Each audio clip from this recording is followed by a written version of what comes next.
Hi guys, welcome to my channel. இன்றைக்கி உறவே உயிரே சீரியலில் நெக்ஸ்ட் என்ன நடக்குதுன்னா, ரவிக்கும் ஷாலினிக்கும் முதலிரவு வந்து ஹோட்டல் அரேஞ்ச் பண்ணியிருக்காங்க. ஸோ எல்லோரும் ஹோட்டலுக்கு வந்திருக்காங்க. வந்தவுடனே எல்லோரும் வாங்க அப்படின்னு சொல்லி எல்லாரையும் கூப்பிடுறாங்க.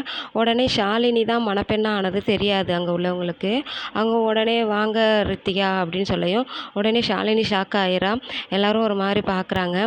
சாரி மன்னிச்சிருங்க, வாங்க ஷாலினி அப்படின்னு சொல்லி அங்கே இருக்கவங்க கூப்பிடையும், உங்களுக்கான ரூம் வந்து நாங்கள் அரேஞ்ச் பண்ணியிருக்கோம், ரூம் அங்கே இருக்குது அப்படின்னு சொல்கிறாங்க. சரி ஓகே அப்படின்னு சொல்லிட்டு எல்லோரும் அண்ணனை அனுப்பி விட்டுட்டு, அண்ணனையும் அண்ணியையும் ரூமில் அனுப்பி விட்டுட்டு எல்லோரும் கிளம்பிடுறாங்க. உடனே பவி சொல்கிறா, அண்ணா போங்க உங்கள் ரூமுக்கு போங்க அண்ணா அப்படின்னு சொல்கிறா.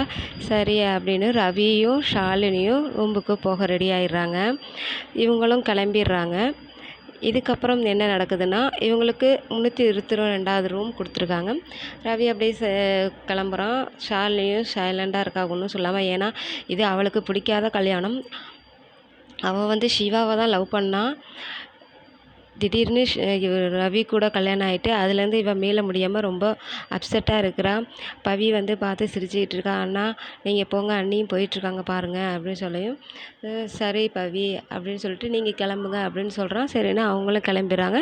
இவங்க ரூமுக்குள்ளே வந்துடுறாங்க. ரூமுக்குள்ளே வந்துக்கிட்டு இருக்காங்க. ஷாலினியும் வர்றா, ரவியும் வர்றா. இங்கே வந்து முதலிரவு அரேஞ்ச் பண்ணியிருக்காங்க இந்த ஹோட்டலில். அந்த ரூமுக்குள்ளே வரையும் அப்புறம் ரவி என்ன பண்ணுறா, கதவை தாழ்பால் போட்டுட்டு வரான். ரவியை வந்து பார்க்குறான் ஷாலினியை. ஷாலினி வேறு கோவமாக இருக்கா. ஏன்னா இந்த மேரேஜே அன்எக்ஸ்பெக்டடாக நடந்ததா. ஸோ 2 பேருக்குமே இது வந்து ஒரு பெரிய இதாக இருக்குது. சரி போ அப்படின்னு சொல்லி ஷாலினி வந்து நடந்து போகிறா. அடி மேலே அடி வச்சு நடந்து போகிறா. இவன் ரவி வந்து பார்க்குறான் ஷாலினி கோவமாக இருக்கிறத. இங்கே போன உடனே அங்கே வந்து ஃபஸ்ட் நைட்டுக்கு அரேஞ்ச் பண்ணியிருக்க அந்த ஹாட்டின்னு லைட்ஸு எல்லாத்தையும் பார்க்குறா.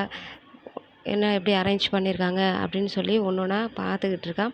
ரவியும் வந்து அவள் பார்க்குறத பார்க்குறான். ஒன்றும் சொல்லலை அவனும். ஏன்னா கோவமாக இருக்கிறான்னு தெரியும் ரவிக்கும். ஸோ அதனால் அவனும் ஒன்றும் சொல்லிக்கலை. எல்லாத்தையும் பார்த்துக்கிட்டு இருக்க டைமில் அப்புறம் வந்து போய் சமாதானப்படுத்த ட்ரை பண்ணுறான். அவன் வந்து ஒரு மாதிரி கோவமாக பார்க்குறா.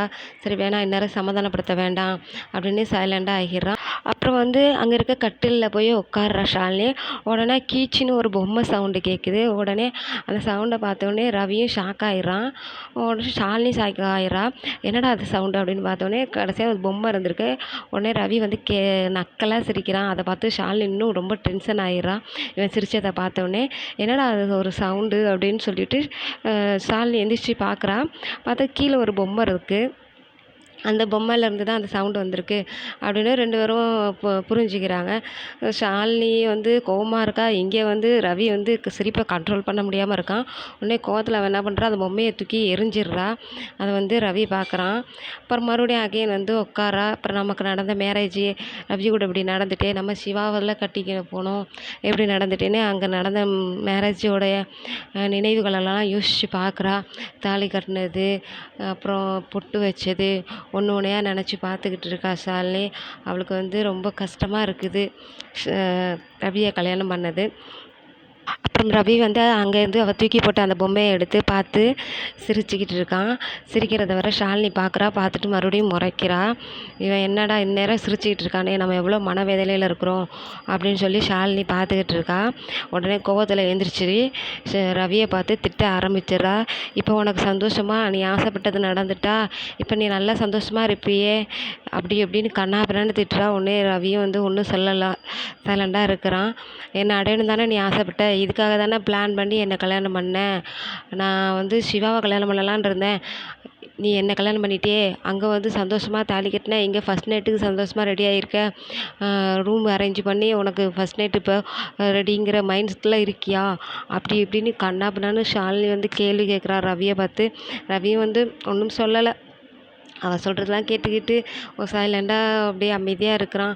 அவளா உடனே பக்கத்தில் வந்து அது அடிக்கலை தான், சட்டையை பிடிச்சி திட்டுறா.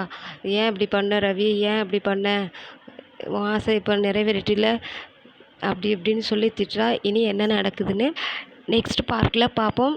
இந்த வீடியோ பிடிச்சிருந்தா லைக் பண்ணுங்கள், ஷேர் பண்ணுங்கள். நம்ம சேனலை சப்ஸ்கிரைப் பண்ணாமல் பார்க்குறவங்க சப்ஸ்கிரைப் பண்ணிக்கோங்க. யாருக்கு இந்த உறவே உயிரே சீரியல் பிடிக்குங்க அப்படிங்கிறவங்க கமெண்ட் பண்ணுங்கள். தேங்க்யூ ஃபார் வாட்சிங். டாட்டா.